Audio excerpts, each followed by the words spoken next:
लड़का लड़की जब दोनों पकड़ाते हैं तो लोग सिर्फ लड़के को पीटते हैं और लड़की को छोड़ देते हैं, क्योंकि बेचारी बड़ी भोली भाली है। वाह रे वाह, लोहा और चंबुक जब एक साथ रहेंगे तो सटेंगे कि हटेंगे। अरे ये 100 मरतबा फोन किया तो एक मरतबा तो रिसीव किया। भालो आचे, हाँ भालो, कुछ तो हुआ। अरे जब तक लिंक नहीं मिलेगा कोई भगा के कैसे ले जाएगा? नहीं आप ही बताइए, कौन कैसे ले जाएगा? आपकी बेटिया दूध की धुली जरूर है, हम काहे को बोलते हैं ऐसा है, लेकिन कुछ ना कुछ तो लिंक का वैसे हाथे पकड़ के लेके भाग जाएगा। यूसुफ अलैहिस्सलाम के किस्से में देखिए, जुलेखा जो लेडी थी घर के अंदर और यूसुफ अलैहिस्सलाम का वाकया है, उस किस्से के अंदर शायद कि वो जो आदमी था जुलेखा का शौहर हम लोगों से ज्यादा होशियार था या हम लोग कम होशियार हैं। अब देखिए लड़का लड़की दोनों पकड़ा यानी मसला होता तो सिर्फ लड़के को नहीं पीटने का। मैं अक्सर आते रहता हूँ दावत तबलीग के लिए, इधर ही कहीं आया था तो एक आदमी रिसीव करने आया ड्राइवर, और उसने कहा मौलवी साहब गजब हो गया, तकरीर में बोल दीजिएगा। तो हम बोलना भाई का गजब हो गया। देखिए ना अभी गांव में लड़का लड़की पकड़ाना है तो सब लोगों ने मिलकर जात बरादरी की वजह से लड़के ही को पीटा, लड़की को छोड़ दिया, कुछ बोलवे नहीं किया क्योंकि ऊंचे खानदान की है। मैं बोला भाई ये तो गजब हो गया, कुछ तो समझाना चाहिए। जैसा कि अजीज मिस्र ने अपनी बीवी को समझाया, यूसुफ आरिज़न हाज़ा वस्तग़फिरी लिज़ंबिक इन्नकी कुन्ति मिनल ख़ातिईन। यूसुफ अलैहिस्सलाम से कहा जाने दीजिए, क्योंकि कुर्ता पीछे से फटा हुआ वही टान रही थी, वही टान रही थी। तो इसका मतलब ये बुराई के लिए कभी कभी पहल औरत भी कर सकती है, हमेशा ऐसा नहीं होता। पीछे टान रही थी, पीछे कुर्ता फटा हुआ है, तो समझाया जाने दीजिए जाने दीजिए, लेकिन अपनी बीवी को भी छोड़ा नहीं। वस्तग़फिरी लिज़ंबिक, मारपीट नहीं किया, समझाया वस्तग़फिरी लिज़ंबिक, अपने गुनाहों की माफी मांग, तू गलती करने वालों में से है। तो हमारी बिटिया भी गलत कर सकती है, दूध की धुली है, गलती हो सकती है, इंसान है वो।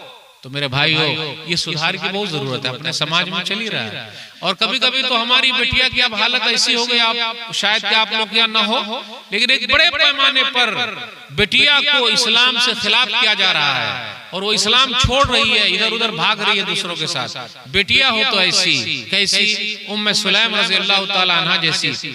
सुरनसई किताब निकाह हदीस नंबर 3341, अबू तलहा अंसारी रज़ी अल्लाह तआला अन्हु मुसलमान नहीं थे, लेकिन पैगाम भेजा उम्मे सुलैम रज़ी अल्लाह तआला अन्हा के पास, तो उन्होंने कहा वल्लाहि मा मिस्लुका या अबा तलहा युरद वलाकिन्नका रजुलुन काफिरुन व अना इमरातुन मुस्लिमा। बेटी हो तो ऐसी, ईमान दिल में मजबूती। कहा आप तो काफिर है, मैं मुसलमान औरत हूँ, ये निकाह कैसे होगा? शादी के लिए दोनों का मुसलमान होना जरूरी है।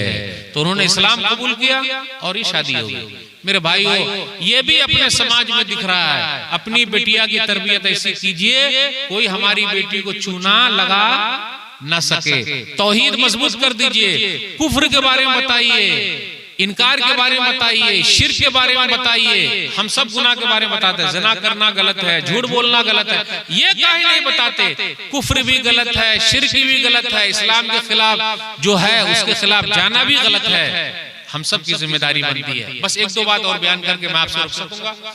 अपने समाज में कुछ भाई ऐसे भी हैं जो जमीन को हड़पे हुए हैं, दादागिरी कर रहे हैं, इसकी भी खाए हुए हैं, उसकी भी खाए हुए हैं, उसके दादागिरी कर रहे हैं।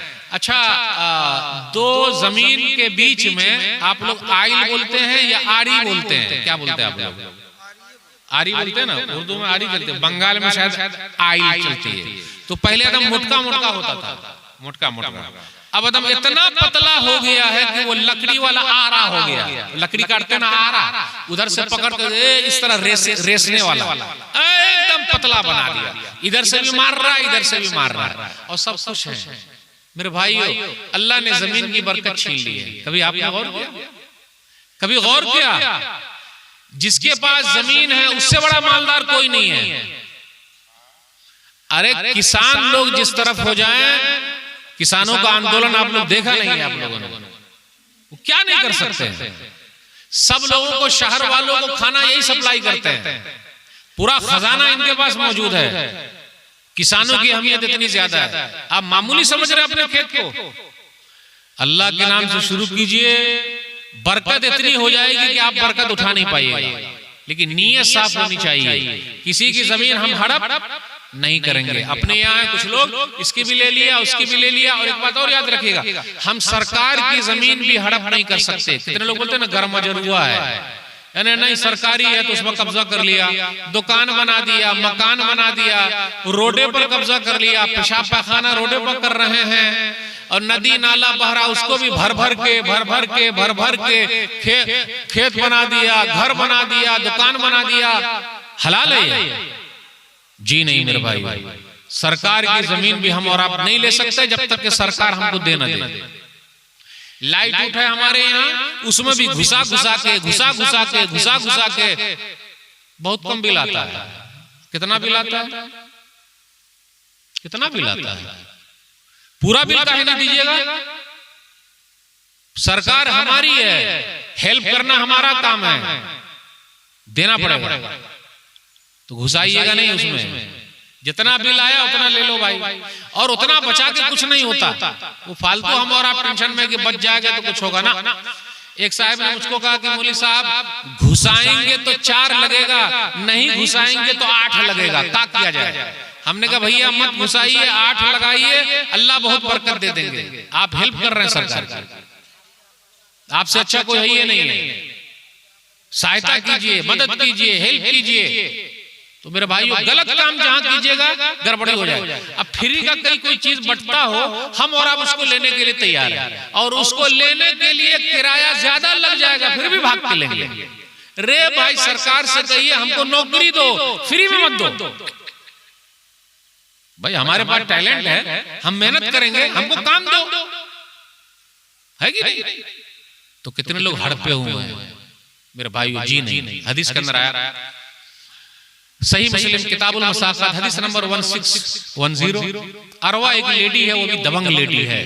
सईद बिन ज़ैद रज़ियल्लाहु ताला अन्हु 10 खुशनसीब सहाबा में से हैं, दुनिया ही में जन्नत की बशारत मिली है। उमर बिन खत्ताब रज़ियल्लाहु ताला अन्हु के बहनोई हैं, एक घर बनाया। उस लेडी ने कहा नहीं ये घर मेरा है, उन्होंने कहा नहीं ये तो मेरा है, मैंने बनाया। अब नेक लोग, अच्छे लोग सिर्फ हदीस सुना सकते हैं, क्या करेंगे? अल्लाह की अदालत है आखिरी, और अल्लाह की अदालत में अगर केस चला गया तो कोई बचेगा नहीं। तो इन्होंने एक हदीस सुनाई, मन अखज़ शिब्रन मिनल अर्ज़ बगैर हक़ फतूबिक़हु मिन सब'i अर्ज़ीन यौमल क़ियामा, जिसने एक बित्ता जमीन किसी की ले ली, कल क़यामत के दिन 7 जमीनों का तोक बनाकर गले में डाल दिया जाएगा। मेरे भाइयों, न पड़ोसी की लेना है, न मस्जिद की लेना है, न मदरसे की लेनी है, न कब्रिस्तान की लेनी है, न भाई की लेनी है। अभी एक वीडियो वायरल हो रही है, एक भाई ने जवानी में अपने भाई का ले लिया, मीरास तकसीम करते नहीं है, बहन को देते नहीं है, 8-8 पुश्त।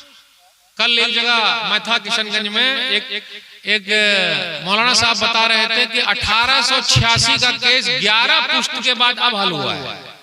जो जमीन थी, अब्बा मरे उसी दिन आप दे दीजिए मीरास।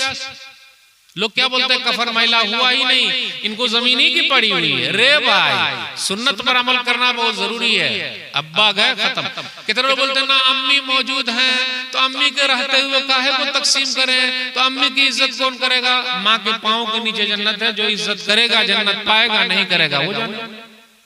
अब्बा गए खत्म, मीरास तकसीम। माल नहीं, ये भी जुल्म हो रहा है अपने समाज में। बहन को नहीं दे रहे हैं, भाइयों को नहीं दे रहे। एक भाई एकदम वो बड़का नागन है ना, एकदम नागिन की तरह बैठा हुआ है, देता ही नहीं। कहीं कहीं पर पैसा लगाया हुआ एक साथ आ रहा है, दबा रहा है, अपने ही रखे हुआ है, देना पड़ेगा। जुल्म है ये, जो अपनी बहन को नहीं दे रहा है, भाई को नहीं दे रहा है, मीरास तकसीम नहीं कर रहा। 5-5 साल 10-10 साल हो गया, अब्बा मरे सुबह में कर दीजिए। उसमें अम्मी को भी मिलने वाला है, अम्मी को मिल ही नहीं रहा है। दादी को भी मिलने वाला हिस्सा था, दादी को तो कोई कुछ भी नहीं कर रहा। आप लोग जानते हैं कोई मसला कि दादी को भी मिलता है? मालूम था कभी? दादी को भी मिलता है भाई। अमल हुआ आज तक? सुन्नत पर अमल, बरकत कहां से आया? तो मेरे भाई, तो इन्होंने एक हदीस सुना दी जिसने लिया। अब वो औरत ने कब्जा कर लिया था, इसलिए अपने लोग की तरफ एक जुमला चलता, चोर के आगे ताला और बेईमान के आगे केवाला। चोर बड़का ताला भी लगा दीजिए तो चोरवा खोल देगा। और मोबाइल में भी लॉक लगा दीजिए तो घर का छोटका खोल देगा। गलत बोल रहा हूं? बउआ सब खोल देगा, आप लॉक लगा के दीजिए, खोल के ना दिखा दिया तो चोर के आगे ताला और बेईमान के आगे केवाला, लिखा पड़ी चलती नहीं है।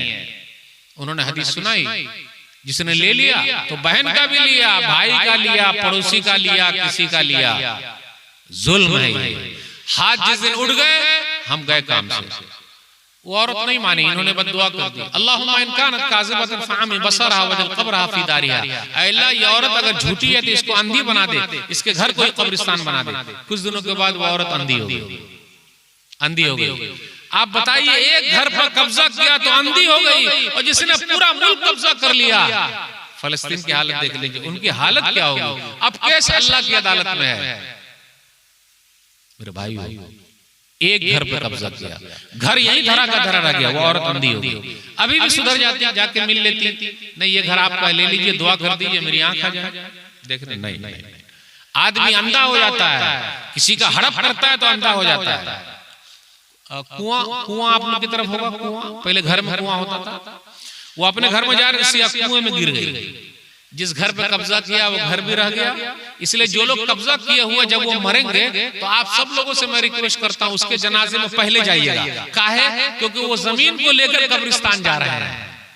जिनका कब्जा किया था वो लेके जा रहे हैं। अभी दो भाइयों की एक वीडियो क्लिप बहुत चल रही है। एक भाई ने जवानी में दूसरे भाई का ले लिया, अब बुढ़ापे में जाके माफी मांग रहा था, तो माफी नहीं कर रहा है, माफी नहीं कर रहा है। हड़प कीजिएगा अपनी औलाद के लिए, और अपनी औलाद को हराम खिलाएंगे हम, और आप अपने बच्चों को हराम खिलाएंगे दूसरे का हक मार के। तो मेरे भाई, जहां भी हक मारने वाली बात होगी ये मसला है, इसलिए हम सबको उससे बचना है।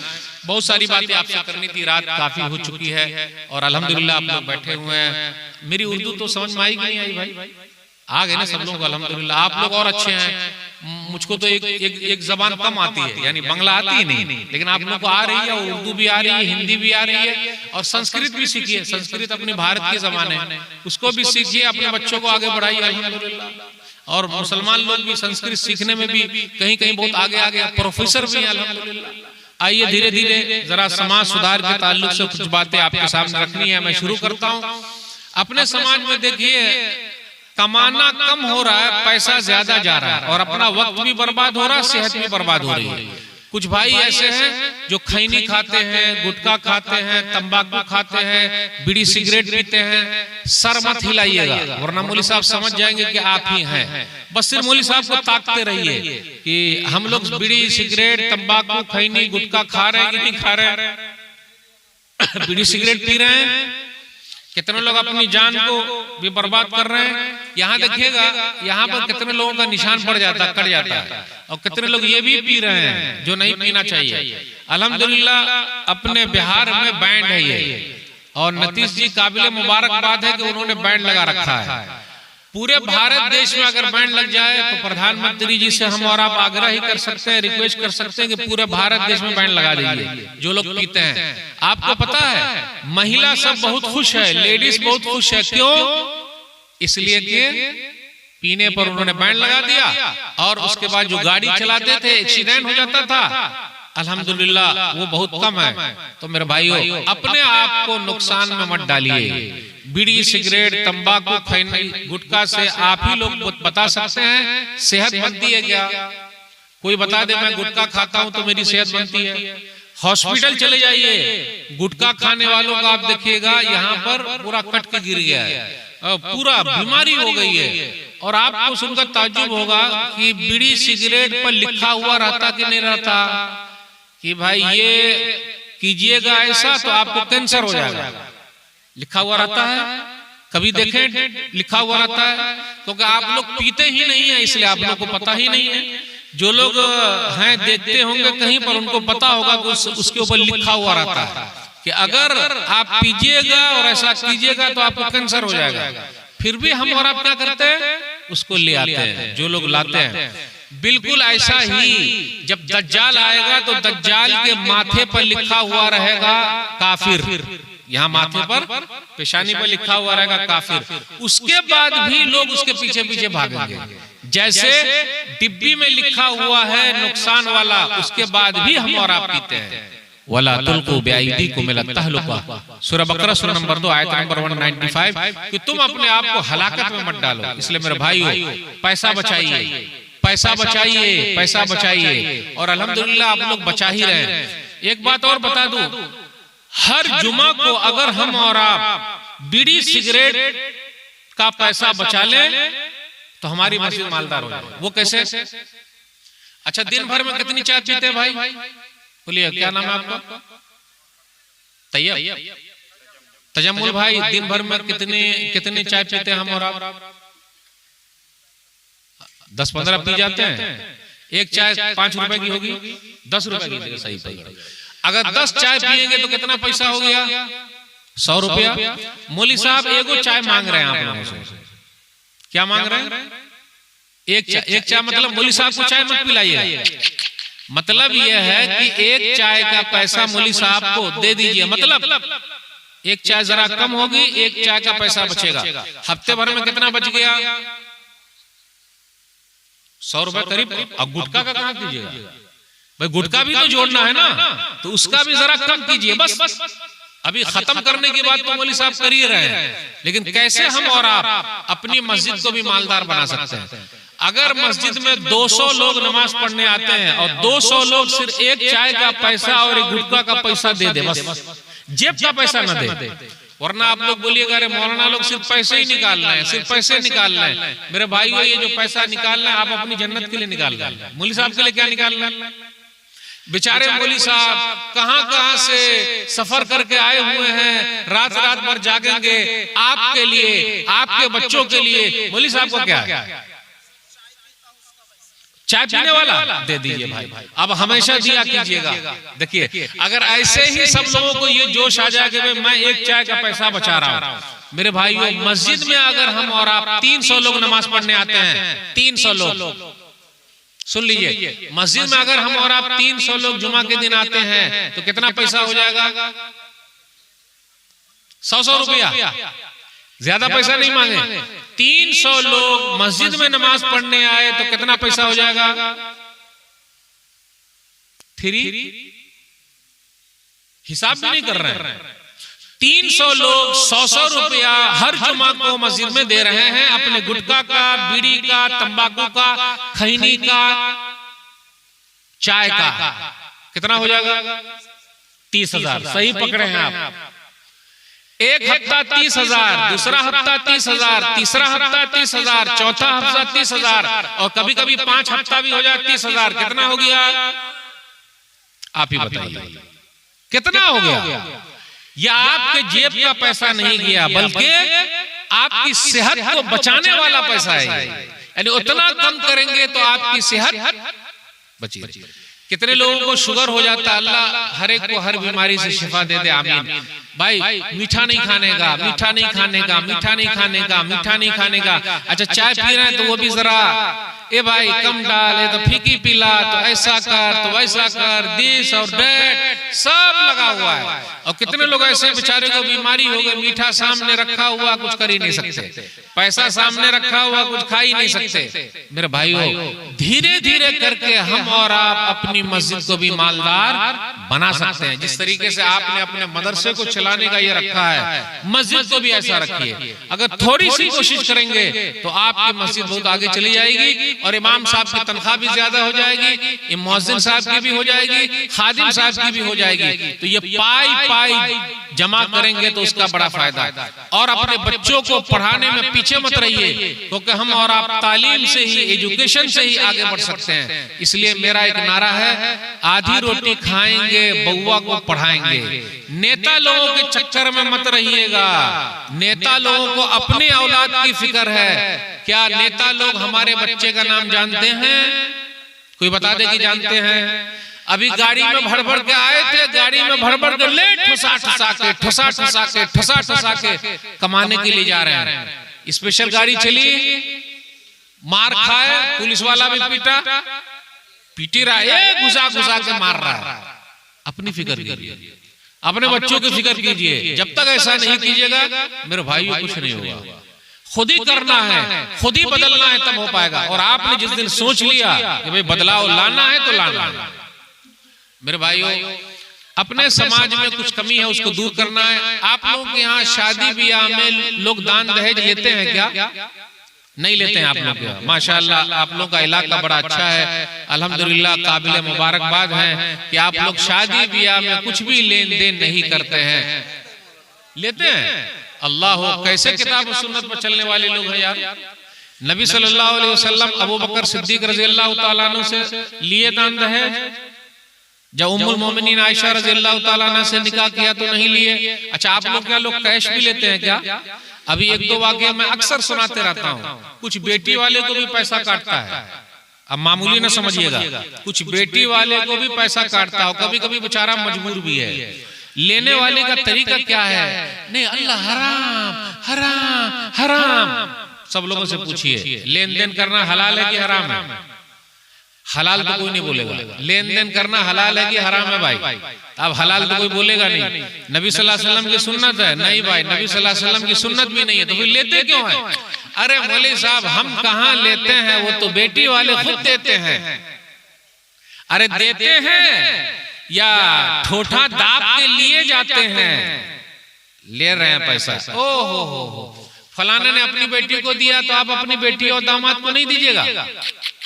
अरे समझी जी, चाय की दावत पे आइए, मेरे बड़े बेटे को मिला हुआ है, कम से कम सामान तो दिखा दूं। अरे दिखा क्या रहा है? इसलिए दिखा रहा है कि दिखाऊका नहीं, कम से कम चुराऊका भी दे। और जिसने भी लिया है उसको कभी सुकून नहीं मिला। मिसाल के तौर पर मेरी बीवी मुझसे कहे, जिस कुर्सी पर आप बैठे हैं मेरे अब्बा ने दिया है, जिस गिलास में पानी पी रहे हैं मेरे अब्बा ने दिया है, जिस गाड़ी को घूम रहे हैं मेरे अब्बा ने दिया है। अब्बा अब्बा अब्बा अब्बा। हमें और आपको सुनने में कितना अच्छा लगेगा? बोलिए, अच्छा लगेगा कि नहीं? अरे काहे बेकार लगेगा, काहे बेकार लगेगा भाई? हम भी मर्द हैं। मुस्कुरा रहे हैं। कितना लेन देन करते हैं? मैं दो तीन वाक्य अक्सर नए नए जो सुनते रहता हूँ बताते रहता हूँ। एक साहब ने अपनी बेटी की शादी की है, सिर्फ और सिर्फ 16 करोड़ रुपया खर्च किया है, ज्यादा नहीं किया है। एक साहब ने अपनी बेटी की और शादी की है, नाम नहीं लूंगा कहाँ वाले हैं वो, वीडियो बनाया, उसको वायरल किया, पुलिस ने उन पर केस किया है। दुल्हा बाबू को सिर्फ और सिर्फ 2 करोड़ 56 लाख रुपया कैश दिया है। और जो काजी साहब ने निकाह पढ़ाया, मेरे मुंह में तो पानी आ रहा है, जितने मौलाना लोग बैठे हैं उनके मुंह में भी पानी आ रहा होगा। यार एक मरतबा हमारा भी नसीब ऐसी पलटी मार देता। मालूम है आपको काजी साहब को कितना मिला है? सुनिएगा, सिर्फ और सिर्फ 11 लाख रुपए मिले हैं काजी साहब को। हम और आप काजी साहब को कितना देते हैं? 500 रुपया, वो भी कूट के। 1000 रुपए मौलवी साहब कहाँ लिखा हुआ है हलाल है लेना, हराम है? और आप जो इतना लाख लिए बैठे हैं वो हलाल है। मौलवी साहब को 500 रुपया देंगे, 1000 देंगे, कजियाना, वो भी एकदम हालत पतली हो जाती है। और हलाल और हराम का फतवा है ना। अच्छा, छुहारा वगैरह आप लोग खिलाते हैं क्या? आप लोग क्या नहीं है छुहारा का सिस्टम? लड़का वाला छुहारा लेके जाता है और इतना बेवकूफ बनाता है, कोई हिसाब नहीं। वो कैसे? अरे जब लड़की वाले ने सब कुछ दे दिया तो वो छुहारा 5 किलो नहीं खरीद सकता है क्या? ये मुझे तो समझ में नहीं आया, आज तक समझ में नहीं आया। छुहारा कैसा ले जाता है?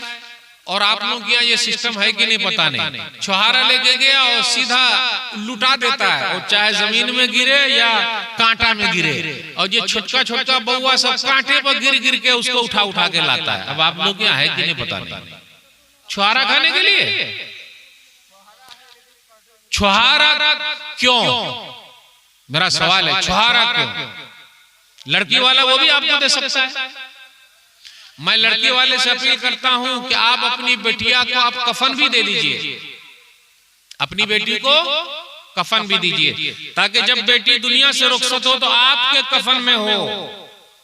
मेरे भाइयों जरा गौर तो कीजिए, बाप जहां अपना पैर रखना गवारा नहीं करता, बेटी के लिए हाथ फैला देता है।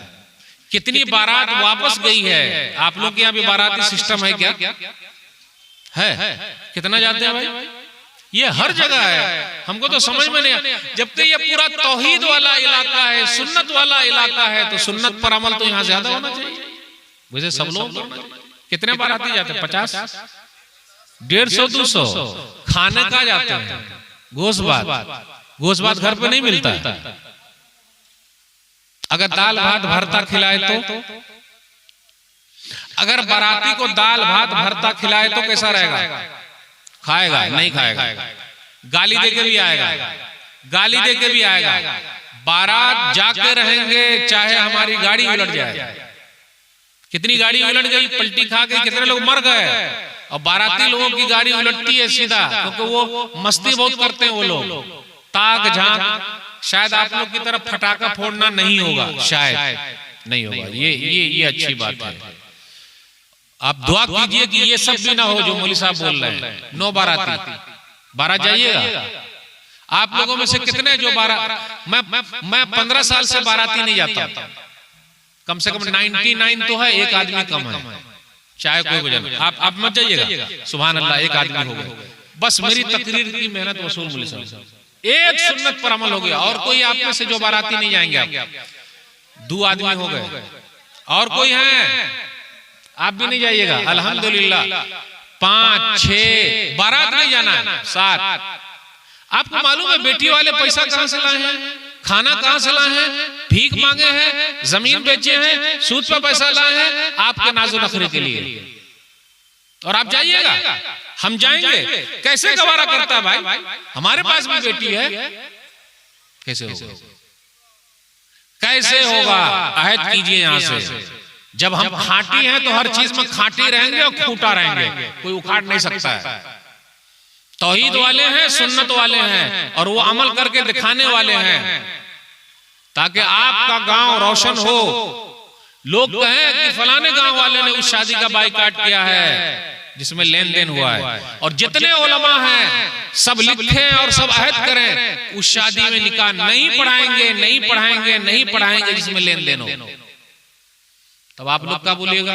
मौलवी साहब नहीं पढ़ाएंगे तो दूसरे गांव से ले आएंगे और उसी में टूट जाएंगे। नहीं मेरे भाई, क्यों? कितनी बेटियां हमारी भाग रही है, ये आपने पता नहीं किया? इधर उधर जा रही है, दूसरों के साथ भी भाग रही है। एक बड़ा रीजन दान दहेज भी है, जात पात भी है, बिरादरी भी है। गलत काम करने के लिए लेडीज से ये नहीं पूछता है तो किस बिरादरी की है। अगर किसी को गलत काम करना हो उससे बच कर। ज़िना करने वाले कभी पूछा लेडीज से कि तू मेरी बिरादरी की है कि नहीं है? लेकिन निकाह करने के लिए पूछता है। ये जात बिरादरी ने भी हमें और आपको इस नाहिये पर पूरा लेके आ गए हैं। बड़ा मसला है मेरे भाइयों। मूसा अलैहिस्सलातु वस्सलाम ने भी शादी की है। हमारे यहाँ तो जात बिरादरी एक ही चीज है, वो क्या है? ला इलाहा इल्लल्लाह मुहम्मदुर रसूलुल्लाह, बस खत्म। अपने बच्चों पर रहम कीजिए, बेटों पर रहम कीजिए, बेटियों पर रहम कीजिए। जात बिरादरी मत देखिए। तौहीद वाला है, दीनदार है, अल्लाह वाला है। आजकल हम और आप हल्ला वाले, नल्ला वाले उसके पीछे भाग रहे हैं, जो जितना ज्यादा शोर मचाएगा। नहीं, मूसा अलैहिस्सलातु वस्सलाम की शादी देखिए, सूरह क़सस सूरह नंबर 28 आयत नंबर 15 से आयत नंबर 28 तक पढ़िए। उसमें 2-3 आयतें जो मुझे लेनी है। मूसा अलैहिस्सलातु वस्सलाम परदेसी हैं। मूसा अलैहिस्सलातु वस्सलाम मिस्र छोड़कर मदियन गए हैं, परदेसी हैं। कुएं पर 2 लड़कियां अपने बकरी को लिए खड़ी थी इंतजार में। बेटी हो तो ऐसी। कुरान ने उनके पर्दे का जिक्र किया है, उनकी हया का जिक्र किया है। बेटी हो तो ऐसी। बस वो लोग पिलाएंगे तब हम पिलाएंगे। मूसा अलैहिस्सलातु वस्सलाम ने बकरी को पिला दिया, दुआ की। आप में से जिनकी भी शादी नहीं हुई है ये दुआ पढ़िए, अल्लाह दुआ की बरकत से आप लोगों की शादी करा देंगे इंशाअल्लाह। रब्ब इन्नी लिमा अनज़लता इलैया मिन खैरिन फ़क़ीर। वो 2 बहनों में से एक बहन चलती हुई आई। तमशी अलस्तहया, औरत का शर्मो हया जो है वो जेवर है। शर्मो हया जेवर है। कुरान ने जब जिक्र कर दिया तो उस बिटिया का क्या कहना? अब आप ही बताइए ऐसी तरबियत कहाँ होगी कि हमारी बेटी जहां भी रहे कोई उसको बेवकूफ बना नहीं सकता। वो तरबियत घर से है, देखभाल घर से है। जब हम और आप ऐसा करेंगे तो हमारी बेटियां ऐसी रहेगी, शर्मो हया। आजकल देख लीजिए मोबाइल शरीफ का जमाना आ गया है, इसका गलत इस्तेमाल हो रहा है। ही हु हा हा सब चल रहा है इसमें। अभी मौलाना साहब बोले कि आप लोग सब मोबाइल जमा कर दीजिए, तो शायद ये लोग जमा करेंगे, ना मौलवी साहब जमा करेंगे ना आप कीजिएगा। का है क्योंकि हम लोगों का अखलाक मोबाइल ही में छुपा हुआ है।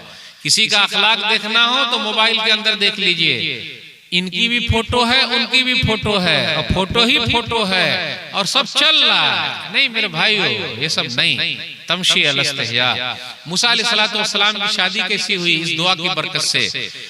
जब आए तो एक आई, दोनों में से कहा अब्बा बुला रहे हैं, लियज्जियका अज्र मा सक़ैत लना। इस पॉइंट में गौर कीजिए, अब्बा बुला रहे हैं ताकि आपको बदला दे। पानी पिलाने का बदला अगर किसी को मिला है तो मूसा अलैहिस्सलाम को मिला है, सिर्फ पानी पिलाने का बदला। तो इतना बड़ा बदला, घर भी मिला, घरवाली भी मिल गई। अच्छा आप ही बताइए, इंजीनियर साहब फ्री में नक्शा बनाते क्या? बोलिए ना। डॉक्टर साहब फ्री में दवा देते क्या? बोलिए ना। मौलवी साहब फ्री में फतवा देते क्या? बिल्कुल नहीं, फ्री में देते हैं।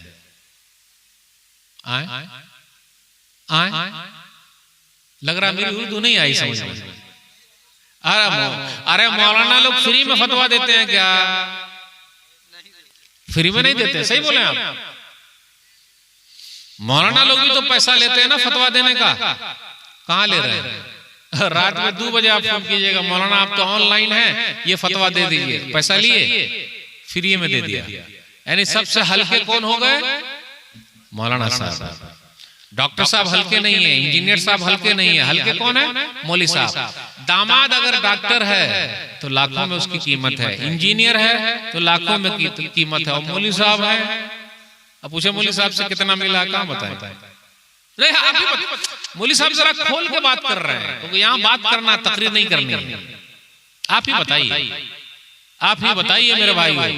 तो मौलाना लोग हम लोगों के लिए रहम वाले हुए कि डॉक्टर लोग हुए, इंजीनियर हुए?